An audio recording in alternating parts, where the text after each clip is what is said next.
There are moments when life as you know it completely falls apart. Divorce, loss, failure, heartbreak, financial collapse. It's 2 a.m., you can't sleep, and everything feels like it's over. But here's the truth. This is not the end. I'm Christy Zlatkus, and this is a show where we talk about the strategies that turn heartbreak, loss, and failure into success, and share the real stories of people who've done it. Because no matter how dark it feels right now, your story isn't over. Hello and welcome back to This Is Not the End. Today we have with us a very, very special guest. He is another local attorney in my area, and oh my gosh, I have never met a serial entrepreneur quite like him. Hello, can you please introduce yourself? Yes, thank you very much, Christy, for inviting me here in this show. I'm really excited to be here, and thank you for introducing me as a serial entrepreneur. I am a serial entrepreneur. My name is Raju Mahajan. I'm an attorney here in Maryland. I'm also admitted to Washington, D.C. I'm admitted to a lot of federal courts, including the Supreme Court of the United States, that I'm so proud of. I tell everywhere that I'm a member of the Supreme Court bar, and my diploma in the bag is from the Supreme Court. And on the top of that, I run 8 other businesses. I have a IT company, I have a staffing company, I have a media company, I have a telemedicine company. I'm a board member of a nonprofit. So I kind of an entrepreneur by myself. That's probably the main identity. But on the top of that, I'm a father. I'm a painter. I am a theater activist. I'm still involved with theater and a few other things. So first of all, holy goodness, I am exhausted just listening to you, but all of these businesses are amazing, absolutely amazing. But what is more amazing is the fact that all of it started about 5 years ago at your kitchen table when you graduated law school. Yeah. So I graduated from law school back in 2019, May 2019, from Lincoln Memorial University, Lincoln School of Law in Knoxville, Tennessee. And I took the bar exam. I did in Tennessee, but then I transferred my score to Maryland, and I was sworn in May 19, 2020. That is like the date I'll never forget, because I born as an attorney on that day, and it was the middle of the pandemic. Everybody was stuck in their home, so COVID really helped me. I know COVID was bad for many people, but it is good for a lot of people. So I am one of those people. COVID really helped my business. And also, another thing that helped me a lot is me as a debater, me as a theater performer, and I have some media background before. So all these things helped me a lot, because from day one, I started using YouTube and other social media platform. And within a very short time, like first 3 months of my law practice, I was working as a Grubhub food delivery driver and as a lawyer. And after 3 months, I'm like, oh, I have more clients to take care. I don't have time to deliver food to other people. Okay, So let me quit. Oh, no, sorry. I didn't mean to cut you off, but I just want to make sure that our audience really understands this. You get sworn in Maryland in May of 2020, middle of COVID. You don't have a job with someone else, and you just decide, I'm going to start a law firm. You're doing DoorDash for the first 3 months. Tell them what your law firm is like today, from May of 2020 on your kitchen table. So what does it look like today? Yeah, and thank you for reminding the word kitchen table, because we didn't have enough space in our living room to put a table. We're living in a 1-bedroom apartment. So the only place I could actually sit and talk in front of a laptop is the kitchen table. And today we have a big law firm. I'm so proud to talk about that. Our head office is in Bethesda, Maryland, where I sit. We have office in New York. We have office in Atlanta, Georgia. We have office in Los Angeles, California. We have a big, beautiful office in Dubai. Anybody visit Dubai, please visit our office. It's beautiful. You'll love it. And we also have office in Bangladesh. And on the top of that, at this moment, we are in talk to open office in Lisbon, Portugal, and Singapore, probably in 2026 or probably 2027. And how many attorneys, how many team members are working for you at this point at the law firm only? Yeah, so at this moment, we have 12 attorneys, and we also hire a lot of law clerks who just graduated from law school, did not pass the bar exam yet, a lot of 3Ls, 2Ls, a lot of paralegals, a lot of case managers. So this is one thing. We have a lot of case managers, because we discovered that, attorneys, they're busy. They count time by minute. So a lot of clients, they don't like it. So we have case managers. They will, of course, not give legal advice, but they will talk to clients. Our clients can call his or her case manager anytime within the office time, have a cell phone number, text, email. So case manager's job is mostly to convey the message from the attorneys and make sure that client get response anytime they need. kind of thing. So we have a lot of case managers. So at this moment, we have 180 people working from different part of the world. We have more than 70 people here in America, and 110 people, they work from different part of the world. We have employees in Dubai, we have employees in India, Bangladesh, Nepal. We have employees in people in Philippines, Ghana, Nicaragua. So from you and a laptop to 5 years and change later, 180 people, and that's just in one of your businesses. It's one of my businesses.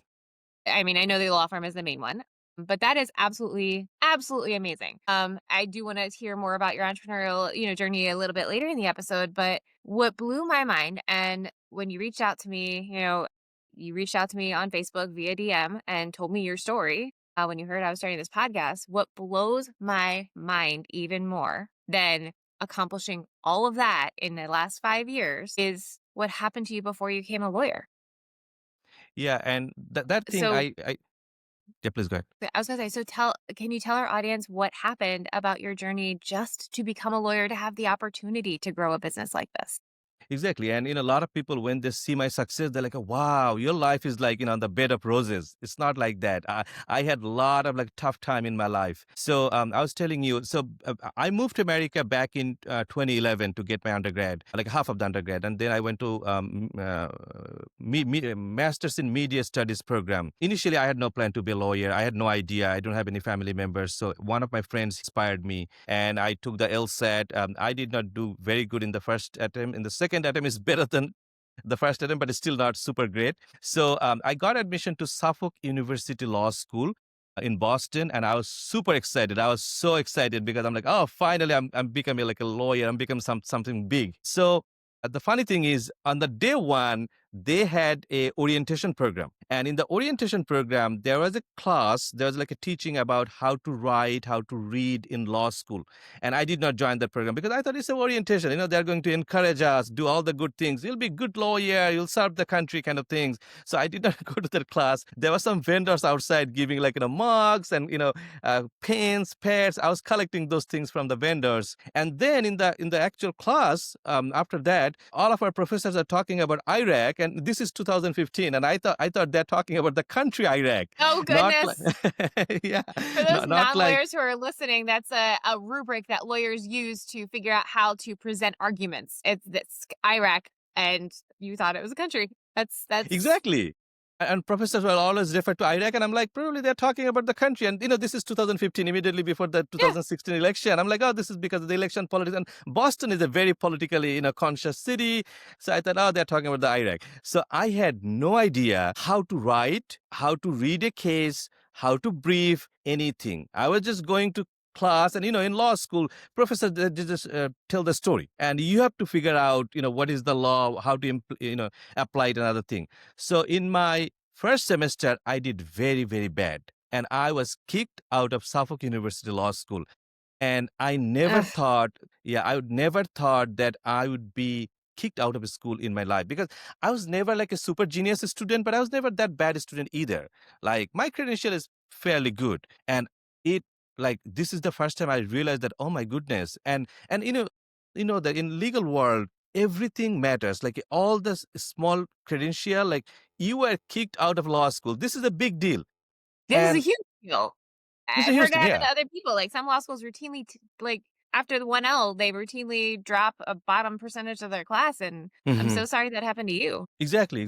And I was so heartbroken. And but I am by myself. I don't have any family member here. I didn't have any money. I was just living on my FAFSA loan. I had no idea what to do. So, and I'm like, I'm out of nowhere, and I'm living in Boston. I don't have any family member there. I have some friends, but most of my friends are like me. They're broke too. They don't have money. So Well, I when you I got- get kicked out of law school, don't you have to still pay back the loans and everything from the first year that after you get kicked out? yeah. So I have to pay back on the top of that. Like Yeah, I it's already. like insult to injury.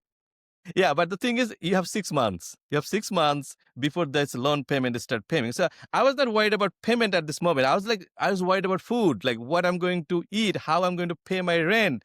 Boston is an expensive city. So first I got a job in a Starbucks, but my schedule was from 6 a.m. to 10 a.m. every day in the morning. I'm like, it's so difficult. And most the train system in Boston, it doesn't even start before 6 p.m. So, sorry, 6 a.m. So it was difficult for me. And then I got a job in a gas station just for survival. And then I started applying to a lot of other law schools because I thought like, okay, it's okay. I got kicked out from one law school, but let's try other. And then I discovered that getting kicked out from a law school makes a lot of, it's a worst thing. So a lot of other law schools are like, definitely you're not a good student. Why Suffolk is like, kicking you out? So it was a very uphill battle. It was very tough for me. And I honestly cried many nights. I didn't know what to do. And many times I thought, it's okay, I'll probably quit because I'll never be a lawyer. But, I'm like, it's okay, let's try again. So I applied to many other law schools. And finally, Charlotte School of Law in Charlotte, North Carolina, they accepted me. And I'm like, oh, at least someone is taking me, which is good. Now, that name's familiar to me. Why do I know the name of that law school? That name is very notorious in legal community. Those who know, if you don't know, let me tell you. Charlotte School of Law was a for-profit law school. There are only few, like 2 or 3, I think, for-profit law schools here in America, and they did a lot of fraud. So, I'm not going that detail into the fraud. Anybody, Sure. if you just Google it, Charlotte School of Law, you'll see like they did a lot of educational fraud. So probably that's why you heard about this name. So what happened after you went there? Yeah, so I moved to Charlotte in June 2016, and I started in the summer program 2 months, and after that in August, I'm starting the first full academic semester. And after 1 or 2 months, we heard that Department of Education is shutting down this school because of the fraud. And everybody was so mad, everybody was so sad, like all the students, they had no idea, but I was like the uniquely worst person because, as I said, I don't have any family here. I don't have any friends. I don't have money. Like I literally live on FAFSA loan. Like I take loan for the tuition. I take loan for my housing, food, everything. And I'm like, again, I'm going. Again? Yeah, at this moment, I'm like, because, Charlotte School was literally probably on the ranking, the bottom school. So if I lose this school, probably no other law school will probably take me again. So I was what really... what were you feeling in those days? I cannot even remember. Like it was so bad. And on the top of that, I started dating my girlfriend that time. Like she's my ex-wife now. I started dating her, and it's like two problems. Number one, I'm going to lose this school, and I may also lose my relationship. And like I was worried about my finances because I already have loan from Suffolk School. I already have loan from the Charlotte School. I have to pay back this money to U.S. government. I don't have any money to survive. I don't know, like the apartment I'm renting in Charlotte. I don't know how do I pay, and I signed a 1-year lease. Breaking lease in the middle of the year, I have to probably give a lot of penalty. So inside me, I was very scared, very worried. But I'm kind of person, like, even if I'm so scared, people don't notice me just by seeing. I'm always like a kind of like a very jolly, very ambitious, very confident kind of person. That's outside me. But inside, I was broken. I had no idea what to do. Like literally no idea what to do, because I knew that if this school gets shut down, I'm done. And in terms of my law career, I'm done. I have to probably go back to a gas station again to start working there. So what was the turning point? So the turning point is we heard that there was a deal between Charlotte School of Law and Lincoln Memorial University. I don't know what kind of deal. Some students, I think 25 or 30 students. By the way, Charlotte School of Law was like a big school in terms of student. And that's the part of the fraud. Like they got admitted like, I think more than 1,000 students every semester. And there's like a big school, a lot of students, they're worried. 25 or something students were taken by Lincoln Memorial University in Knoxville, Tennessee. I'm really, really grateful to them because they took us, including me. I started school the following August of 2017. This Charlotte School was shut down, I think, in August or September of 2016. So 2016 to 2017, this entire year, I was in limbo. I did not know what to do. I was working in gas station, grocery store kind of thing, like a very odd job, like a driving Uber sometime. So this 1 year, I was kind of living in the hell. And what ended up happening? And then, I moved to Knoxville, Tennessee in, I think, August 2017. And by this time, I learned what is IREC is, how to read a case, how to brief a case, all these law school things. now I know, how to take care of these things. So it was kind of like a fresh start for me. And Knoxville was a nice city. It's a small, beautiful city by Smoky Mountain. My girlfriend that time, she did not break up with me because of this law school. I'm grateful to her. So we moved to Tennessee. It is a fresh start. And since then, I'm doing pretty good. I graduated in 2019. Congratulations, Yes. you got that law Thank degree? you. Yeah, I finally got the JD degree.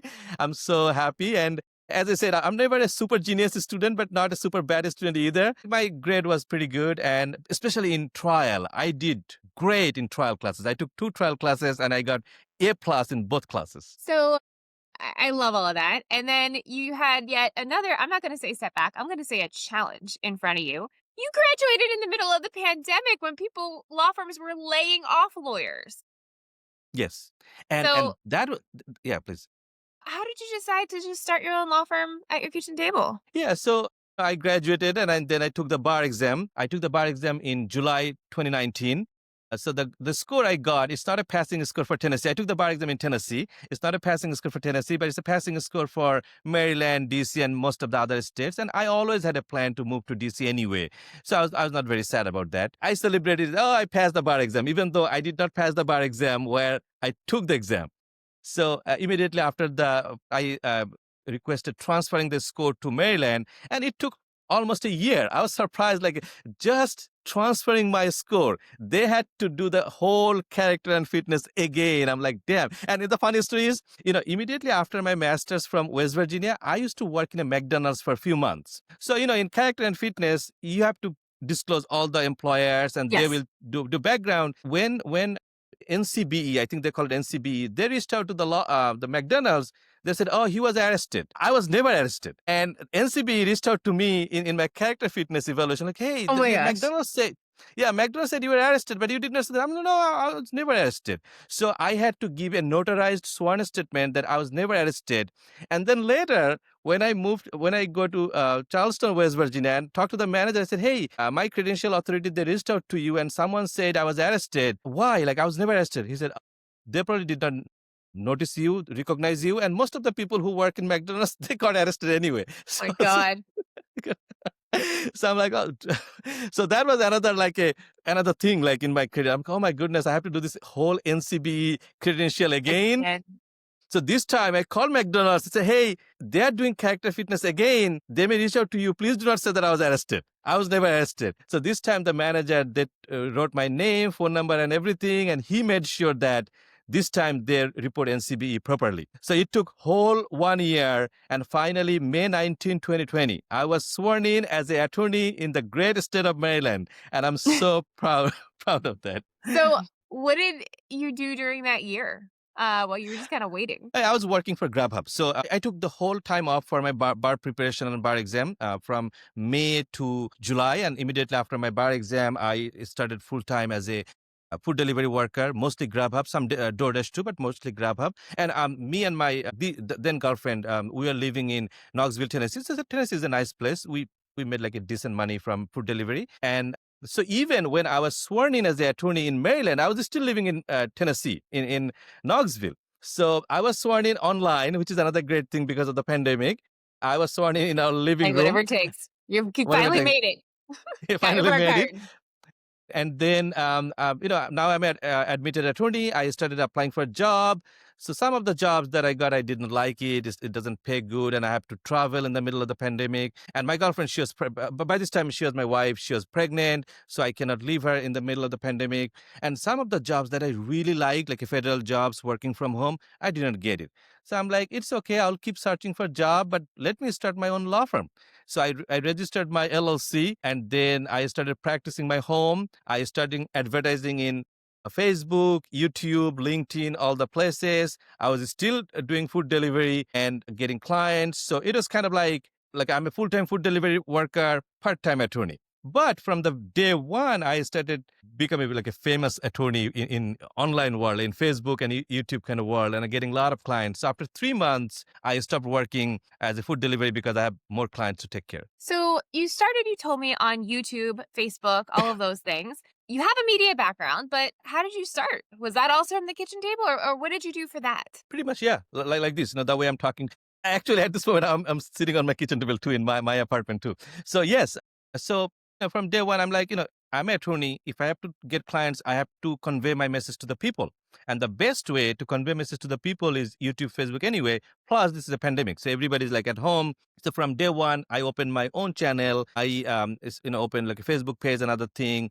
And I'm like, let me make video. So I had some editing background, like a very minor editing background. I had debate background. I had theater background. I know how to talk. I'm a big fan of Robert Greene. Let me show the Robert. Yes, I was going to ask you, Robert Greene. Yeah, so Robert Greene is kind of my favorite writer, and I read his book when I was a master's student in West Virginia. So I knew Wait, that. which book? Which Robert Greene book? There's two books that I really like. One is 48 Laws of Power and the Art of Seduction, especially the Art of Seduction. And a lot of people, they think seduction is a bad thing. It's not. Seduction is not a negative word. It is a really, really handy skill. If you're really good in seduction, you'll do good in pretty much every aspect of your life. It's not a bad thing. So these two books I highly recommend: Art of Seduction and 48 Laws of Power. So Okay. yeah, I know that so from the day one in YouTube video, I always like, a lot of attorneys, when they make video for YouTube, they will tell half and they say, if you want to learn more, call 1-800 blah, blah, blah, or in a visitor office. I didn't say that. I always put myself in audience table. And I want to talk, I want to say something that my audience will like. So from day one, I started making videos that's easy for audience to understand so that they can do it by themselves. They don't need to come to me. But they really, really want like expert service. And I'm a fresh attorney anyway. I'm a new attorney. I cannot call myself like an expert. So I was very honest from day one, like, hey, I'm a fairly new attorney. I have good degree, I have good training, but I don't have any experience. So I am helping you. So from day one, I was very honest. I was very to the point. I talked in a way that clients will understand. They can do their work by themselves, but they started coming to me anyway. So I started getting So clients online. just for our audiences at home, and I will link all of this in the show notes if anyone wants to follow you on all of your different platforms. But your YouTube, as we sit here today, has 46.7 thousand subscribers in 5 years. Yeah, That's in fact. incredible. How'd you do it? Actually, this is our second YouTube channel. So the first YouTube channel, I started myself for some reason. I think for some reason, YouTube striked it. Like they shut it down. And then Oh, our IT goodness. team, yeah, I think some community violence or something, violation or something. I forget there's some issues. So this is actually our second YouTube channel. And I think I started this one in like last 3 years. Okay, so now your law firm is doing great. When did you hire your first employee? Yes. So after 3 months, I'm like, I cannot keep working for Grubhub. I quit Grubhub respectfully. And I was so proud. Like, I'm quitting this job, not because I'm losing job, but I'm moving to something big. So I started working full time by myself. My first employee, like unofficial employee, was my wife. She was pregnant and she was not working. So she kind of started taking care of the finances. But the full, like a real employee was one attorney. Her name is Yasmin Akkad. She was admitted to Maryland too. She was working in another law firm. So I advertised in LinkedIn. She applied. And in the interview, I said, Yasmin, I'm really grateful that you applied. But let me be honest, I'm a very fresh attorney. So what if I cannot run payroll? And she said, don't worry. I like your mission. I like the way you talk. If you cannot run payroll for 3 months, I will be still okay. But beyond 3 months, then I'm like, you don't need me because your business is not good. So I will leave, but you don't have to pay for these 3 unpaid months. I'm like, okay, thank you so much. I mean, I never missed any payroll, not for her, not for any other person, but that was a big relief. She was really helpful to me. And she worked with us for almost 1 year. And then she got a job with federal government. And she said, you cannot match the perks that I'll get as a federal employee. I'm quitting. But I'm really thankful for the work and I really appreciate it. So I still have communication with her. She's working for DOJ, but she was our first employee. So as you started adding employees and adding team members, and I remember correctly, you have over 180 all over the world right now. What are some of the things that has caused you to have those moments of, holy crap, this is getting bigger than me? I know you and I briefly before this talked about one team member that went to a school that you couldn't even dream of getting into. One of Tell our us about that. associates, yeah, she graduated from Harvard.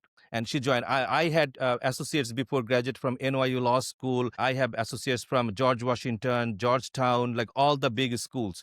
So initially, like first 2 years, I was scared every step I'm taking, like hiring more people. I was scared. What if I cannot run payroll?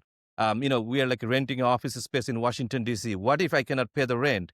I am, hiring an IT person. What if, and the IT person is recommending me to quit from Clio. Clio, the case management software. He said, Clio is not good. Let me make a new one for you. I'm like, what if in the middle of the thing you said I cannot do, and then I have to go back to Clio, I have to, break the contract. He said, oh, don't worry. So every step in first 2 years, I was scared, but I always told myself, what is the worst case scenario? I will lose everything. I built everything by myself from my kitchen table. If I lose everything today, that's totally okay. And even today, like if you ask me, Raju, if tomorrow, if you lose everything that you built in last 5 years, what will happen? My answer is nothing will happen. I will start over again because everything I did myself. I know, and this time it will be easier. This time it will be shorter because You would have learned the lessons. I already went through everything. I know how to do it. So when you are sitting there telling yourself, okay, I'll just do it again, I'll start over. What is your superpower? What is your superpower that has you go, you know what, I can do it and I can figure it out.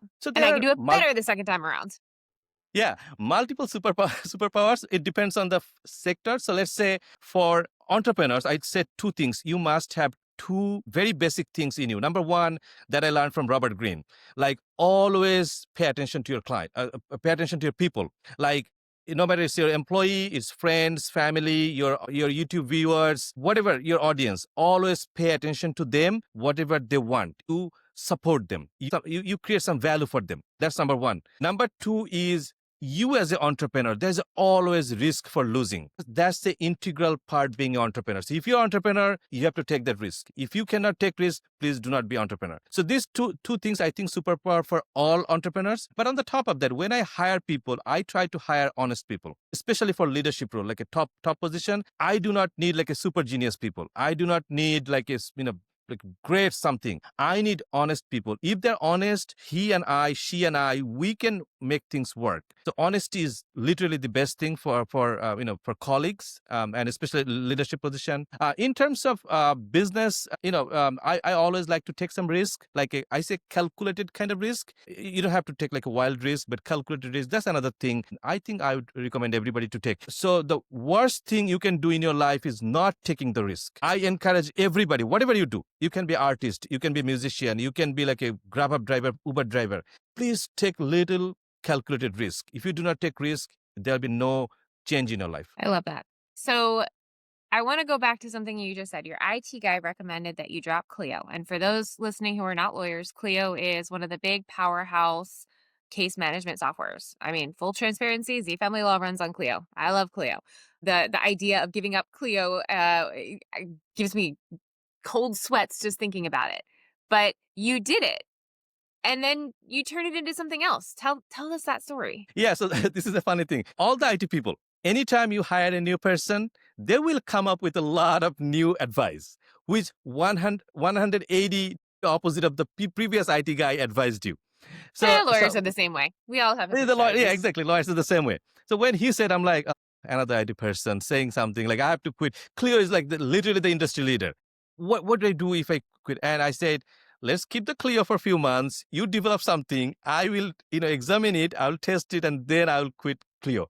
So I trusted him, but he did really good. I mean, like now we have a good team. We're like in our IT company, we have like 18 people, and they're making softwares. We have substitute for DocuSign. We have our own digital signature platform. We have our CRM. I think CRM stands for customer relationship management or something like that. Yes. We have our CRM system, our website. You don't need like Lawmatics or HubSpot or Salesforce or any of that. You got your own. Nothing. Yeah, nothing. And we have our CRM system is very good.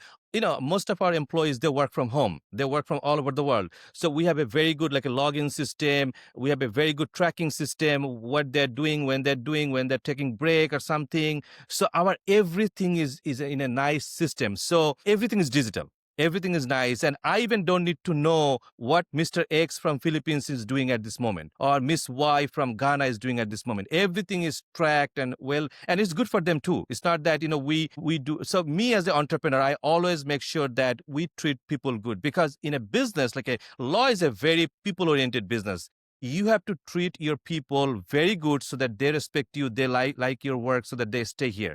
So even though we track their work, but we track in a way that it's good for them too. So we have a CRM platform. We have a keep tracking system. So pretty much our entire digital ecosystem is created by us. So you created with your IT person for your law firm all these digital systems, and then you saw an opportunity there. What did you do? Yeah. So, I suddenly discovered all the softwares that we're using as a law firm, I can sell this software to other law firms too, right? Because they can take benefit of this thing.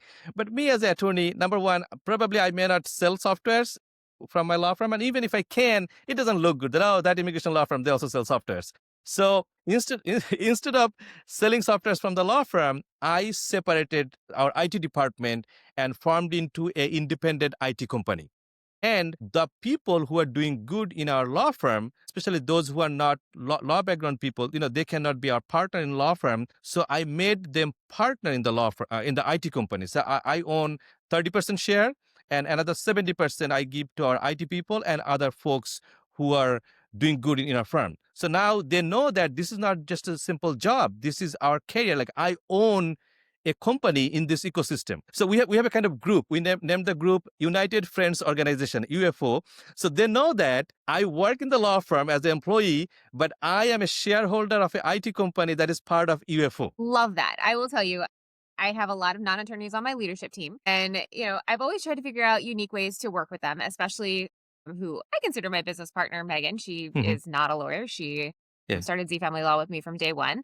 And legally, I own Z Family Law 100%, and I own it. I follow all the bar rules. I'm very fastidious about all of that. We've discussed some similar things, like to figure out, hey, can we, with the book that we're launching, can we own that in a separate company and have her own a piece of that? And the fact that you already did that is so cool because it's a way of really rewarding your people. And as owning a business comes with a lot of, stress, of course, entrepreneurship, everything, but also a lot of perks, a lot of opportunities that wouldn't exist otherwise. So I love that you have already done that. I love that you call it UFO. And I love that that's not the only time that you saw an opportunity in front of you because you have 8 businesses. So what about cleaning your house? How did that turn into a business? That I'm talking at this moment. So my another superpower or something is I have a lot of good friends and they work for giant corporations like Amazon, Google, Microsoft. And I tell them that job in Amazon, Google, Microsoft is not a permanent job. You'll get fired either today or after 2 years, 5 years, 10 years, or even 20 years, you can get fired. So I target good people, like who are my friends. And I keep talking. I try to convince them. Sometimes they quit their job and join me as a partner. Sometimes they said, I'm not quitting, but I'm waiting to get fired and then I'll join you. So what I'm doing, so this is a robotics business idea because, I have a person, she comes to my place twice a month to clean everything. But a lot of times she cancels the schedule. Sometimes I cancel because of my business. So at this moment, I'm talking to my 2 friends.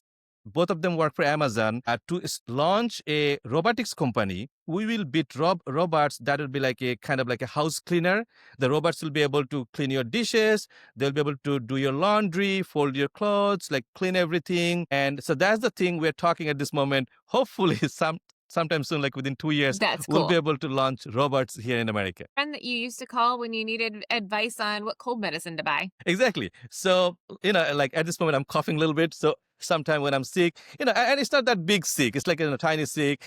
I don't have time to go to my, primary care provider, like a doctor, take appointment, other things. So I called my friend, like, hey, this happened. What kind of medicine I should take, blah, blah, blah. And he's a good friend of mine. He's a medical doctor here in America. And then we discovered, not only us, many people may need this kind of help. So we started a telemedicine company. Now, the thing is, in America, medical thing is very expensive. And also you need to go through insurance and other thing. So what we did, so our unique selling point in our telemedicine company is that in medical world, British medical system is very prominent. They provide license for in 36 different countries. Most of them they're ex-colonial countries. So if you have a British medical license, you can treat people in 37 different countries. So we hire people in our telemedicine company who has UK license, but they don't live there. They don't live in UK. They live in, let's say, India, Bangladesh, or other countries. Online, they can treat patients in all these 37 countries. Now, a lot of time, you need to test your, blood, your other things. So these doctors, they will write prescription. They will give you test, but you have to do it by yourself in your home country where you live in. That person, the UK licensed person can actually give you prescription. So that's our telemedicine startup. That is so cool. And all right, so you got software for your law firm and then turn that into a business and you're licensing it to to other law firms. Your law firm is just one client. You might be figuring out how to have robots clean your house, which, oh my gosh, that sounds so amazing to me. You have figured out how to have telemedicine in a way that is like calling your friend for advice, which all of us feel more comfortable doing sometimes than going to the doctor. I can see so many applications for that, even people who are more afraid of doctors or who have insurance. I mean, that's just cool. What are some of the other businesses that you figured out? Oh, by the way, in the last 5 years since you started a law firm at your kitchen table? Yeah, so, I'm a writer. Even before moving to America, back in Bangladesh, I published 3 books in my first language, which is Bengali. And then after coming to America, I started writing in English. So I started publishing a book, and none of the traditional big media house, they took my book. And I understand, I'm not that famous writer anyway. So I said, instead of chasing them, let me start my own business. So I started a publishing business, and so far I have published 4 books. Not only me, I publish other people's book too. And you're most welcome. Any of our audience, if you want, get your book published, please reach out to me through all the social media and other platform. I will help you get book published. We do documentary films from our media company. So the name of the media company is Nora Global Media. Nora is my daughter's name. Love that. 4.5-year-old. And so I have a plan with that. So when she'll be 25, I will hand over this company to her. And I'll say, honey, this is your company. You are the owner. You are the CEO. Start taking care of the business. So I'm building this company for her. So at this moment, we are producing film, documentary, especially one documentary series. I love it. It's like how people celebrate Christmas all over the world. So there'll be like a 20-25 minutes documentary on different cultural Christmas. And at this moment, we have produced 3 documentaries. And this year, we are making in India. So at the end of this year, there'll be like one more. That is absolutely amazing. Thank you. Absolutely amazing. Okay. And what about any of these other businesses? So I have a stuffing company. I own 25% ownership. So one McDonald's franchisee owner, he was struggling about hiring people. They have their family has 19 McDonald's based in Kansas City, Kansas. And he said, hey, not only I need legal help, but I also need people to find who will actually work for me. And I said, me as an attorney, probably there'll be conflict of interest and I don't have time. So I formed a stuffing company. One of my good friends, he's the CEO. He ran the firm. And we help McDonald's, Taco Bell, Wendy's kind of companies hire foreign workers to come to America and work. So our law firm take care of the immigration side, and this stuffing company, they do the hiring side, and McDonald's, Taco Bell, they hire the actual people. So that's our another business. Also, we have a nonprofit organization. Me as an international student, when I came to America, there's a lot of things I needed. I had nowhere to go. Especially recently, last 2-3 years, there's a growing number of international students, they die in America. Sometimes because of accidents, sometimes like a natural death. And when they die, it's really, really difficult to send their dead body to their home country. Because, most of the students, they come from the country that's not well enough. And, it is very expensive to send a dead body through like a commercial airlines. So we started a nonprofit organization. It's called ISSF, International Student Support Foundation. We will take care of everything for international students, but our first project is sending dead body to their home country following their religious and cultural procedure. So we started last year. So far, we have sent 11 dead bodies to their home countries. Wow. And we are working very hard to make sure that international students, when they die in any way, we will take care of that. Okay, so that business sounds absolutely incredible. So what about other businesses? Yeah, so it depends. Sometime very recently, one of my friends, he got laid off, and he's a very smart guy. He was working for a cement company. So so this is another funny story. So I was waiting for him to come back and join me to start a 3D printing home business. And he recently got laid off from the cement company, and he said, it's not ready yet. The 3D printing home industry is not ready yet to start our business. We'll lose money. Let's start a clothing business. So the idea is that there's a lot of indigenous people, people, marginalized people all over the world. They make handcrafts, but it's difficult for them to come to American market or European market, like a big market. So we have created a clothing company, and the name of the company is very unique. The name of the company is 2S Risen. It's a French word meaning you are right. So we are telling our clients that you are right. No matter what you do, you are right.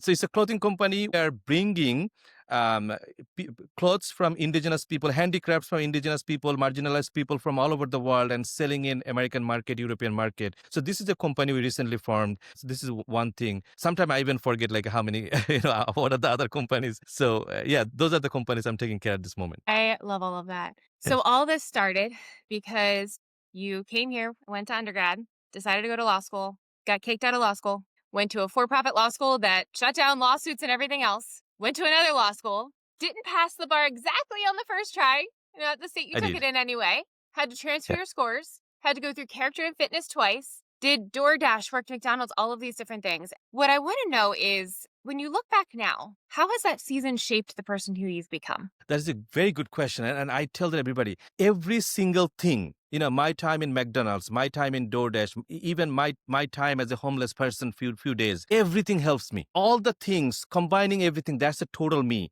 And those tiny things, that helps me being a lawyer. That helps me being an entrepreneur. So I tell my friends and people, that's why I encourage people to take risk. Take risk, be broke, lose everything, start over again. All this experience will help you. Literally help. It's not just I'm saying in a nice fancy podcast because I have a lot of you learn. Yeah, I learned that, and everything will help you. Everything. Be crazy. Be crazy. I love Yeah. that. Yeah. I think you just named this episode. Be crazy. Be crazy. Yeah.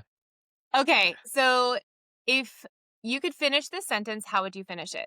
This is not the end. It is the beginning of. This is not the end. This is the beginning of being more crazier in the future. All right. Well, thank you so much for joining us for this episode of This Is Not the End. If you would like to find Raju, I will link all of his information below, and I cannot wait to talk to you more. And thank you so much for appearing on our episode and for reaching out to me. I know you've absolutely inspired me. Thank you so much. Same here. I follow you in Facebook and other place. You are inspiring a story by yourself too. It was nice talking to you. It was so nice talking to you. Thank you so much. Thank you. Have a wonderful day. You too.